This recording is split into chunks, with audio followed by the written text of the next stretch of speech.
Welcome to the Graduate College of Social Work at the University of Houston. I'm very pleased that you chose us for this incredibly important part of your education and your career, and I look forward to hopefully meeting you in person at some point over the next year. One of my favorite things to do every year is select the book for our social justice summer reading program that we invite all of our GCSW community to read, including our faculty, staff, and alumni. But for our incoming students, the social justice summer read becomes the first part of your educational experience with us, as you'll read this book over the summer and then discuss it throughout your foundation experience. The books that I choose for this series reflect our commitment to racial justice and our commitment to standing up and fighting against racism and white supremacy. Over the past several years, we've all become aware of the problem of police violence against Black men and women in America. We've seen that happen horribly and tragically again and again in the past several months. We also know that police violence is just one of the problems associated with the so-called criminal justice system and the prison industrial complex.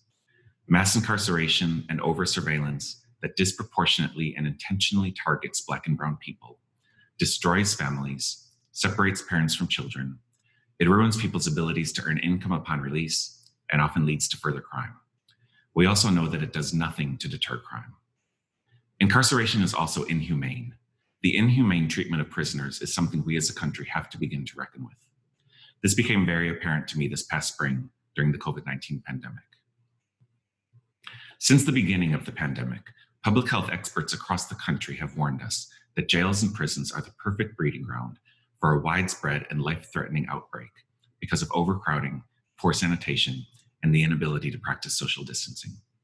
In cities and jurisdictions across the country, efforts were being made to release nonviolent offenders and in some cases suspend arrests and nonviolent crimes to try to protect the inmate population from a mass outbreak.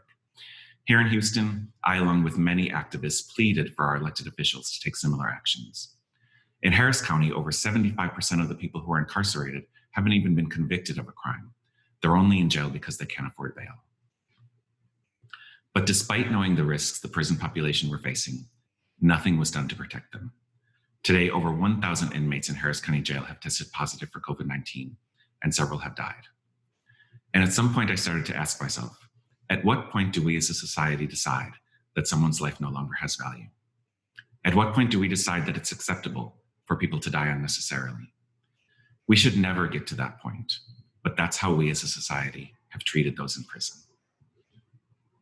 So this summer, I selected Felon, a book of poems by Reginald Dwayne that through the author's own lived experiences tells of the harmful effects of incarceration.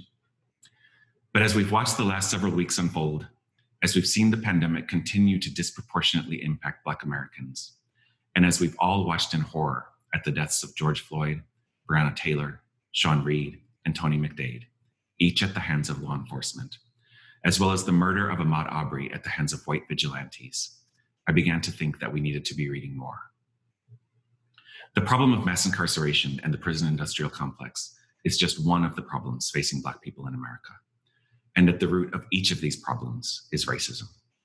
Racism in its very overt forms and racism in the more subtle forms that people of color have to deal with day in and day out, that is often not talked about, but needs to be talked about.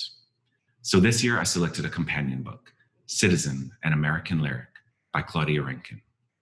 These two books in tandem provide a way to look at and talk about racism and the harm it causes through our systems and our institutions, but also in the day-to-day interactions we experience.